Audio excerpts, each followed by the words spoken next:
One. Bonsoir, chers amis de la 3e année secondaire. J'espère que vous allez bien, que vous avez passé un début d'année agréable. Maintenant, on va commencer notre séance.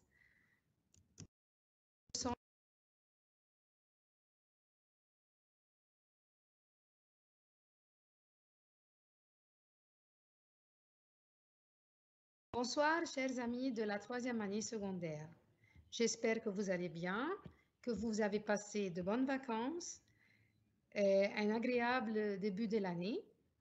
Et maintenant, on va commencer notre séance pour aujourd'hui.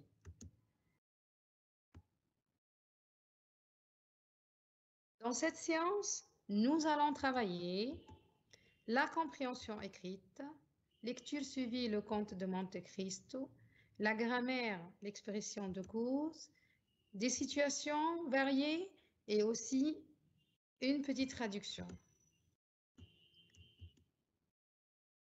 Notre leçon est intitulée « L'entreprise en difficulté ».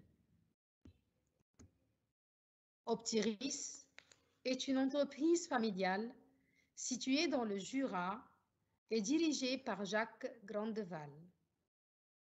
Après des études à HEC, École des hautes études commerciales, et un séjour aux États-Unis, Sabine Grandeval revient voir sa famille. Le Jura, c'est une montagne et région de l'Est de la France. Grandeval, je suppose que tu as déjà plusieurs offres d'emploi. Oui, mais je préférerais travailler ici. Tu sais, l'entreprise ne marche pas aussi bien qu'avant. Disons-nous franchement, c'est la fin. D'ailleurs, moi, je cherche du travail ailleurs. Franchement, ça veut dire sans rien cacher, sans mentir, sans hésiter.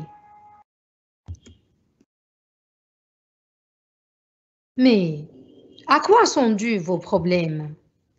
À la concurrence des pays d'Asie surtout.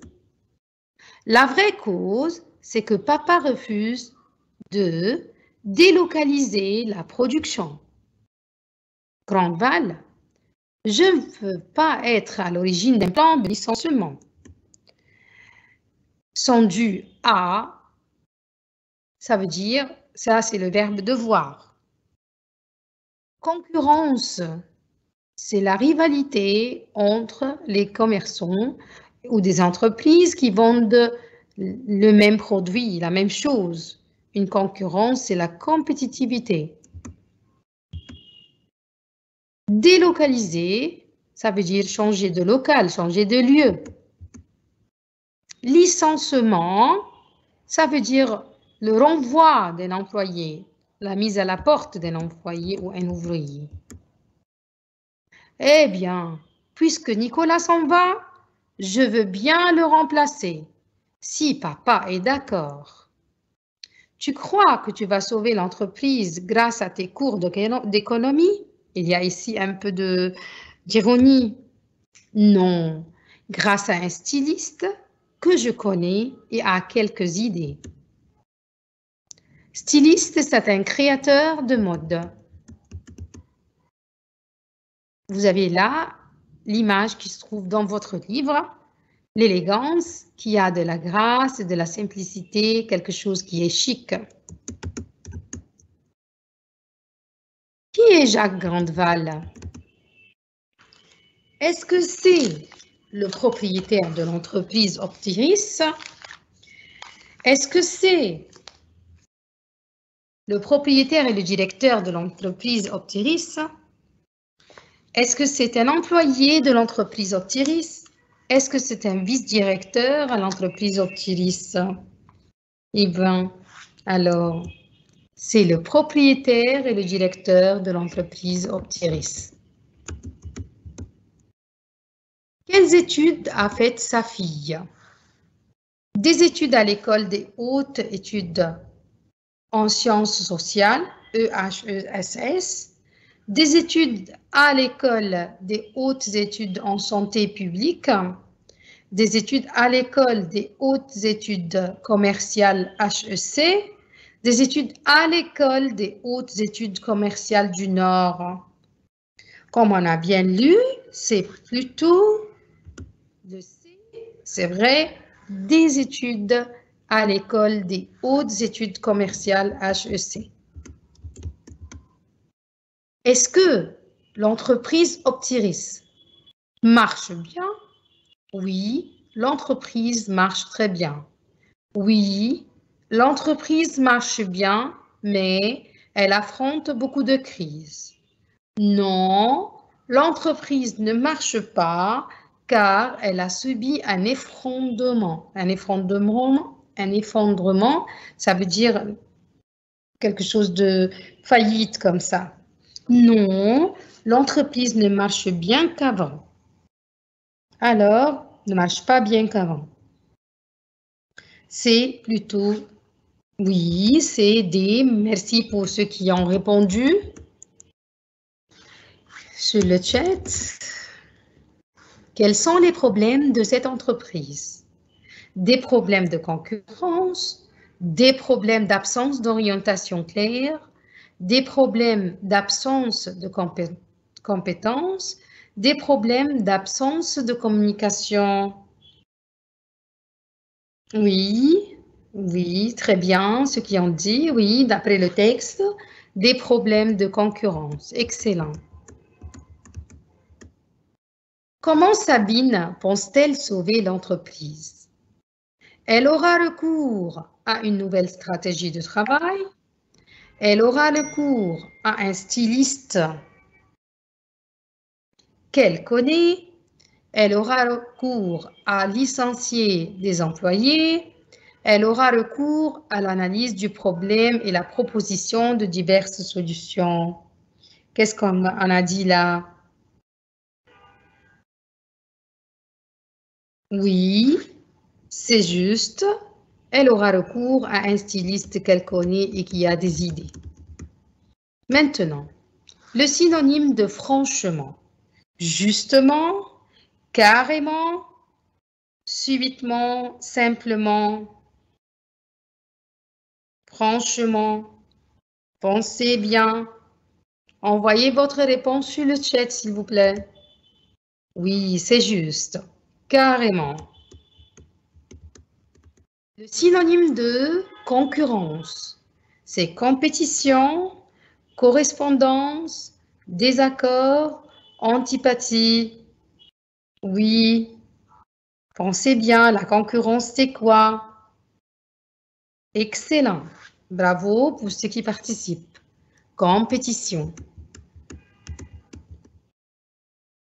Le synonyme de mot élégance, beauté, harmonie, goût, chic. Beauté, harmonie, goût, chic.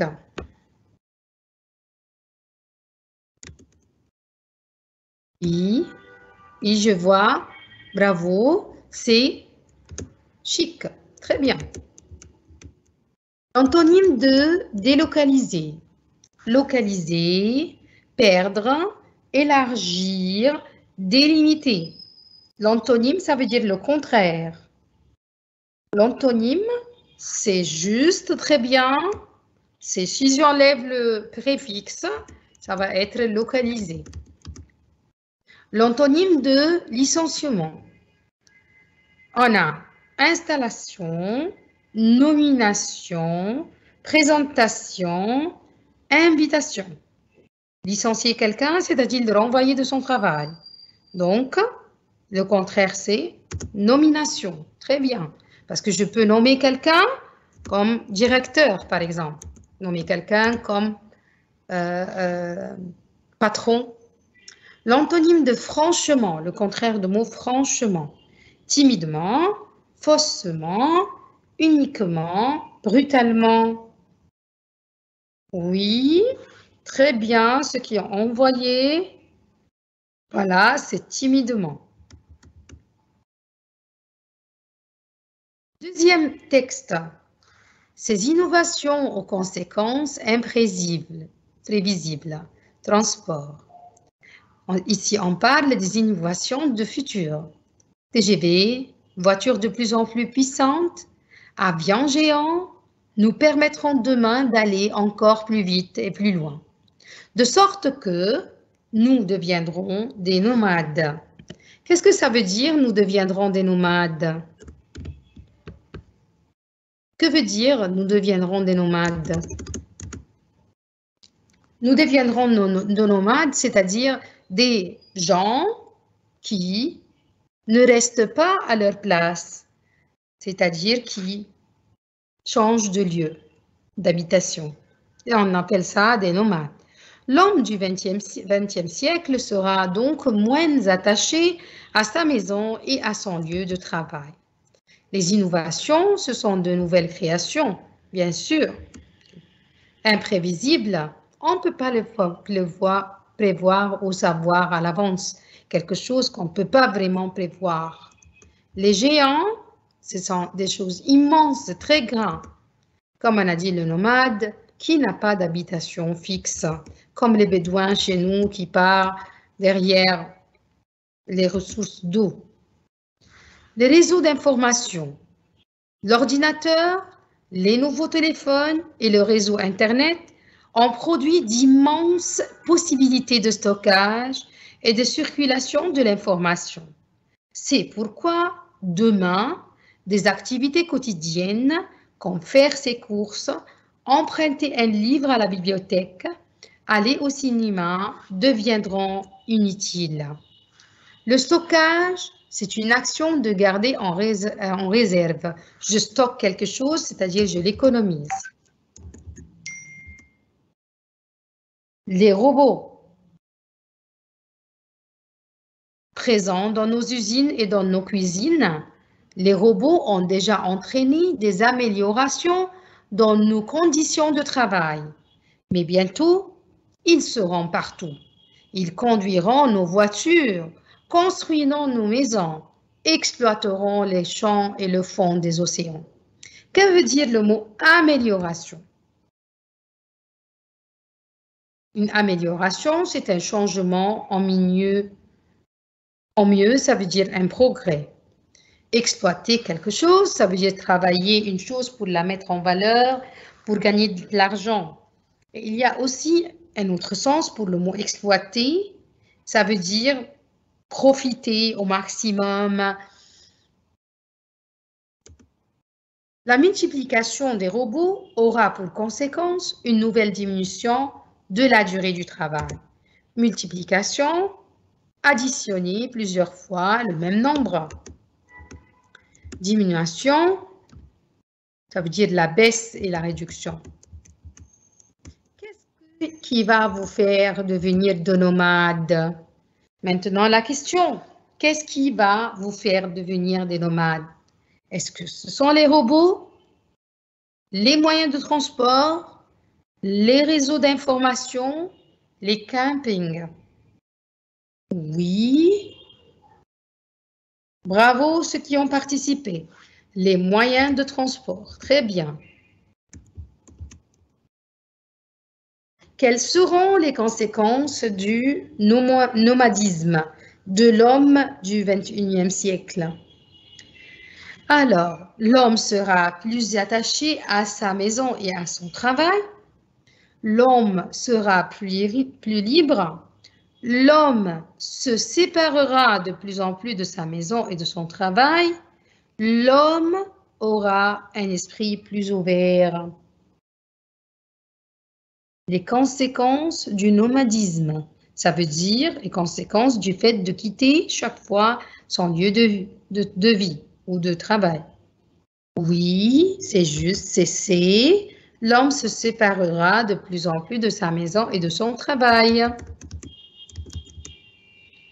Qu'est-ce que l'ordinateur et Internet ont produit? Ils ont produit des possibilités de stockage et de circulation de l'information. Ils ont produit un vaste espace d'information.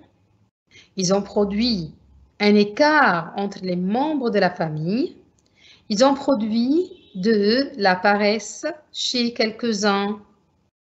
L'ordinateur et Internet, qu'est-ce qu'ils ont produit? Lisez bien. J'attends vos réponses sur le chat.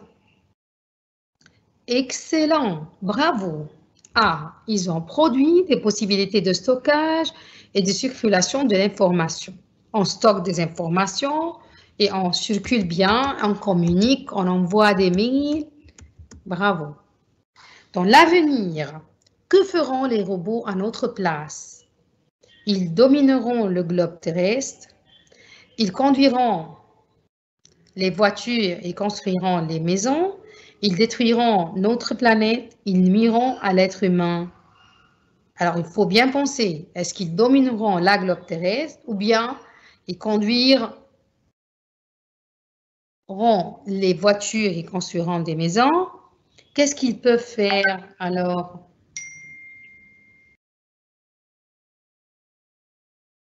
Excellent, bravo, très bien. Excellent. C'est juste bravo pour ceux qui participent. Ils conduiront les voitures et construiront des maisons. Quelle en sera la conséquence? La durée du travail va diminuer, l'homme va jouir de leur présence, il y aura beaucoup de postes pour l'homme, il n'y aura pas de chômage. Oui. Excellent. Et on a dit à la fin du texte, la durée du travail va diminuer. Maintenant, des questions ouvertes. Imaginez les conséquences des innovations pour les domaines suivants. Question ouverte. Pour le travail, c'est facile de dire que le robot remplacera l'homme dans plusieurs métiers. Pour l'éducation, voilà, on a des systèmes et des logiciels robotisés pour apprendre en ligne grâce à des robots. Dans la famille, il y a plein de choses pour les innovations comme des machines, comme des moyens de communication entre les membres de la famille, plein de choses que vous pouvez inventer. Ainsi de suite, vous pouvez faire des innovations. Ce sont des questions ouvertes, c'est-à-dire toutes réponses logiques peuvent être correctes. Le synonyme de innovation. Innovation, c'est une invention, c'est un changement, c'est une jeunesse, c'est un fraîcheur. Eh bien, c'est excellent, oui, c'est une invention. Inventer quelque chose, c'est-à-dire trouver une innovation quelconque. Le synonyme de géant, c'est large, important, gros, gigantesque.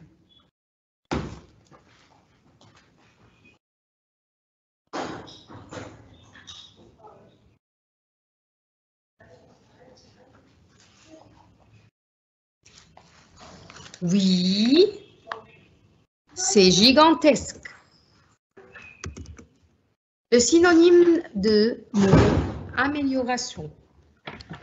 Améliorer quelque chose, c'est une transformation, c'est un progrès, c'est une transition, c'est une augmentation.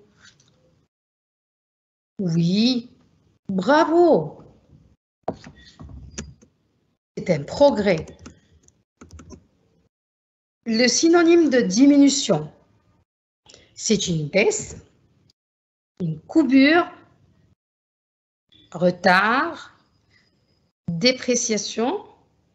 Le synonyme de diminution, c'est normal, c'est une baisse. C'est facile, ça. L'antonyme de géant. Géant, ça veut dire très grand. Très grand. Gigantesque.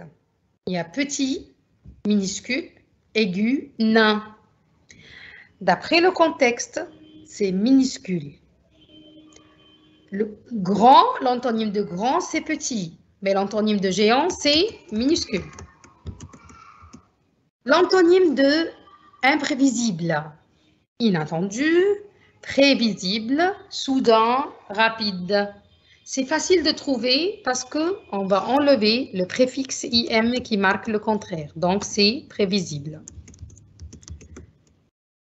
L'antonyme de diminution, c'est augmentation, soulagement, affaiblissement, grandeur.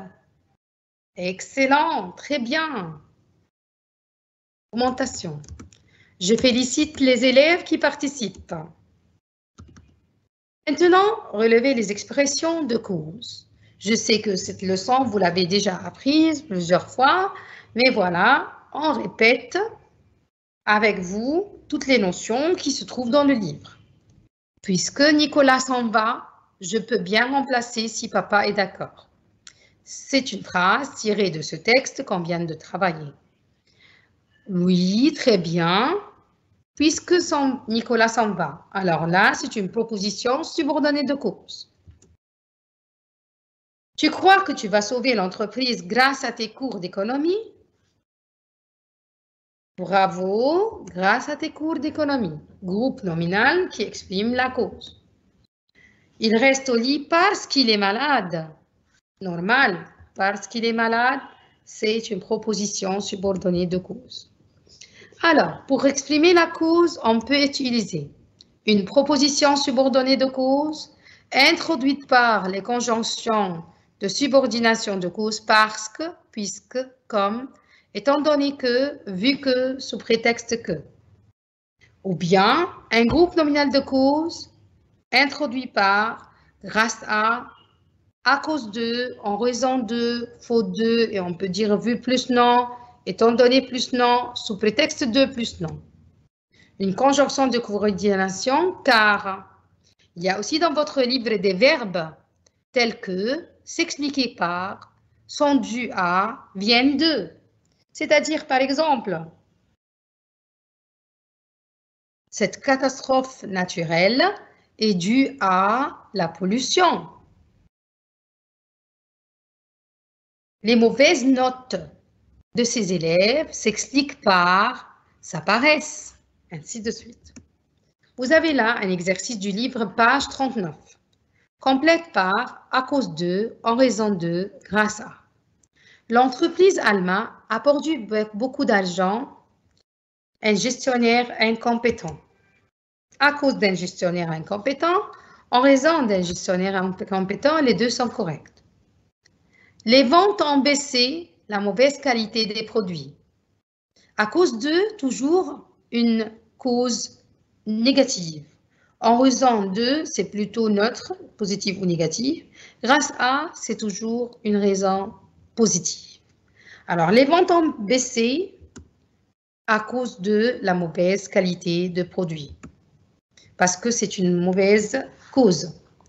Heureusement, l'entreprise n'a pas fermé l'aide des banques.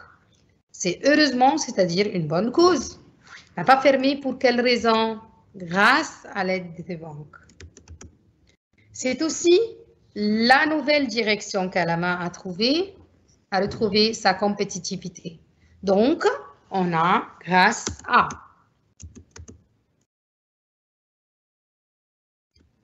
Employé parce que, car, comme, puisque. Je voudrais attirer votre attention que parce que c'est une proposition, ou bien on peut dire conjonction de subordination de cause, mais qui se trouve toujours au milieu de la phrase. Et comme une conjonction de subordination qui marque la cause et qui commence toujours la phrase. Alors là, tu vas travailler dans l'entreprise, tu habiteras avec nous. Vous avez là la place au début de la phrase qui va être remplie par comme. Comme tu vas travailler dans l'entreprise, tu habiteras avec nous. Non, je veux être indépendante. Parce que je veux être indépendante. Ou bien car les deux sont justes aussi. Si tu veux, tu peux t'installer dans le studio de la rue du Vallon. Le locataire est parti. Pour quelle raison tu peux t'installer dans le studio de la rue du Vallon? Parce que le locataire est parti, ça peut aller, mais c'est plus correct, c'est puisque, dans le contexte, dans le sens. C'est gentil, mais je vais chercher un grand appartement, je ne serai pas seule. Alors, oui, bravo les élèves, car je ne serai pas seule. Si vous allez mettre aussi parce que c'est pas faux. Donc, et maintenant, lecture suivie, le conte de Monte Cristo. On a travaillé la fois dernière la partie qui dit que, voilà, Edmond Dantès a lié une forte amitié avec l'abbé Faria, qui lui a appris beaucoup de choses. Mais malheureusement, l'abbé Faria a eu une crise subite et la deuxième fois, il est mort. À ce moment-là, Edmond Dantès a senti que c'est fini, c'est aussi la fin, et il commence à penser encore une fois à la suicide. Mais il a renoncé à cette idée et il a dit qu'il va sortir de cette prison et il va se venger de ceux qui ont aidé à le mettre en prison. Ceux qui ont fait tout leur mieux pour qu'il soit là en prison.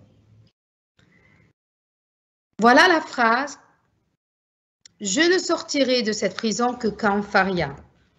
Phrase dite par Edmond, mais qui peut avoir double sens. On a ici le pessimisme qui l'oblige à attendre la mort pour sortir de la prison seulement pour être enterré. Alors là, c'est l'idée de la mort qui s'empare de lui. Ou bien s'attacher à la vie et trouver une issue pour sortir. L'optimisme et l'espoir ont vaincu tout découragement et Edmond a eu l'idée de transporter Faria dans sa cellule, le mettre sur son lit, visage au mur, et de remplacer son cadavre dans le sac rossier où les geôliers l'avaient mis. Donc, il a pris la place de l'abbé Faria pour qu'il puisse sortir du prison. Il sent une corde entourer ses pieds et les geôliers reprennent la civière. Edmond entend le bruit de la mer contre les rochers et se sent lancé dans une eau glacée avec un boulet de 18 kilos. Il arrive au fond de la mer et là, il a bien compris que cimetière du château d'If, c'est la mer. Il est enfin sauvé de cette horrible prison et après plusieurs péripéties, il trouve enfin la grotte de l'île de Monte Cristo et la fortune de Spada. Beaucoup de choses ont changé et la vengeance d'Edmond commence. Alors, il est devenu un homme riche. Il a construit un château à l'île de Monte Cristo. Il est devenu un homme nommé le comte de Monte Cristo. Maintenant, l'expression « comme Faria » veut dire un vrai savant, un cadavre, un vieil homme, malade et pâle. Alors, selon le contexte, oui, bravo pour les élèves, un cadavre. Je ne sortirai de cette prison que comme Faria, a deux sens. Se venger de ses ennemis ou les pardonner, apprendre beaucoup comme Faria ou être ignorant, l'espoir de sortir ou le désespoir de mourir, s'enfuir et s'échapper. On a dit qu'on a double sens, pessimisme et optimisme. Donc, l'espoir de sortir et le désespoir de mourir. Que veut dire le synonyme de issue? Conclusion, destin, sortie, moyen. Il essaye de trouver une issue. Très bien. Une sortie ou un moyen, oui. Non, ce n'est pas une sortie, les élèves. Oui, un moyen pour sortir. Le synonyme de vaincre, écraser, bousculer, conquérir, contrôler. Oui, très bien. Oui, très bien. C'est conquérir. Très bien. Nous avons de braves élèves là. Le synonyme de cadavre. Mort, pourriture, enveloppe, emballage. Cadavre veut dire oui, c'est un mort. Le synonyme de civière. Alors, faites attention parce que ce mot-là est venu à l'examen blanc l'année dernière. Oui, c'est une nappe, un brancard, une cimetière, un défunt. Un brancard. Très bien. Il est lancé comme une flèche. Il est émis, il plonge, il est jeté, il est précipité. Excellent, très bien. C'est jeté. Le synonyme de boulet veut dire chagrin, fardeau, chaîne, balle. Oui, très bien. Bravo. Boulet, c'est excellent. Fardeau. Le synonyme de cimetière. Boulevard, enterrement, catacombe, civière. Vous savez, boulevard, c'est une grande rue, alors c'est éliminé. L'enterrement, c'est pas la cimetière, mais voilà, c'est la catacombe. Synonyme de péripétie.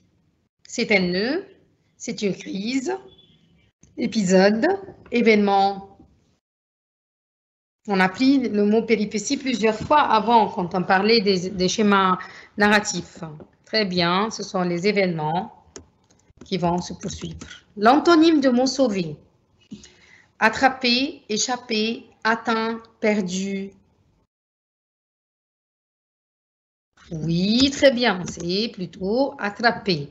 Le mot sauvé, ça veut dire échapper, donc c'est attraper. L'antonyme de horrible, léger, attirant, dégoûtant, difforme. Le mot horrible, ça veut dire quelque chose de dégoûtant, donc je veux le contraire, c'est plutôt attirant. L'antonyme de glacé. Glacé, ça veut dire trop froid, plaisant, doux, frigide et bouillant. Oui, très bien, c'est bouillant. L'antonyme de vengeance. Châtiment, revanche, tolérance, mal. La vengeance. Je me venge de quelqu'un, c'est-à-dire je veux lui faire du mal. Donc, le contraire, c'est la tolérance. Très bien. Je vais le pardonner. Comment Edmond a pu s'échapper de la prison? On a dit qu'il a eu l'idée de retirer le cadavre, de se mettre à sa place. Ainsi, il sera jeté à la mer et il pourrait être sauvé.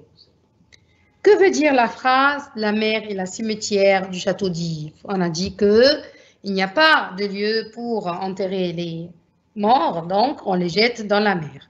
Ils sont tous jetés à la mer au lieu de les enterrer dans une vraie cimetière. Que veut dire Edmond après sa fuite? Il va arriver au trésor d'Espada, retrouver Mercedes, voir son père et se venger de ses ennemis. Et il va devenir, comme on a dit dans l'histoire, le comte de Monte Cristo. A-t-il pu arriver à la fortune d'Espada? Oui, il est arrivé à l'île de Monte Cristo et dans la grotte, il a trouvé le trésor. Quand une entreprise affronte des difficultés financières, elle doit. Là, il faut bien être intelligent pour trouver la bonne solution des situations. C'est fermer l'entreprise sans essayer de trouver des solutions, vendre tous ses produits et licencier ses employés, déclarer sa faillite, et voilà, on va mettre un point, de trouver des solutions et des spécialistes pour l'aider. Quand il y a une entreprise qui affronte des difficultés, qu'est-ce qu'on fait? Bravo, c'est numéro 4, trouver des solutions et des spécialistes pour l'aider. Quand on embauche des employés, il faut qu'ils aient de l'expérience et des idées innovantes, qu'ils soient traditionnels sans aucun esprit d'innovation, qu'ils manquent de l'expérience et qu'ils soient antipathiques, qu'ils soient ringards et peu présentables. Ringard, c'est-à-dire démodé, il ne porte pas de beaux habits. Quand on embauche quelqu'un, on le trouve comme ça? Non. c'est plutôt qu'il ait de l'expérience et des idées innovantes. Les entreprises peuvent affronter des problèmes financiers parce que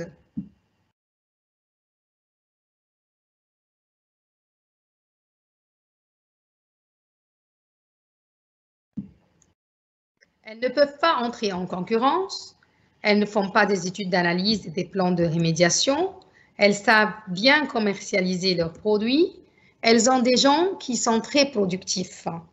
On affronte des problèmes financiers plutôt parce qu'on ne fait pas des études d'analyse et des plans de rémédiation.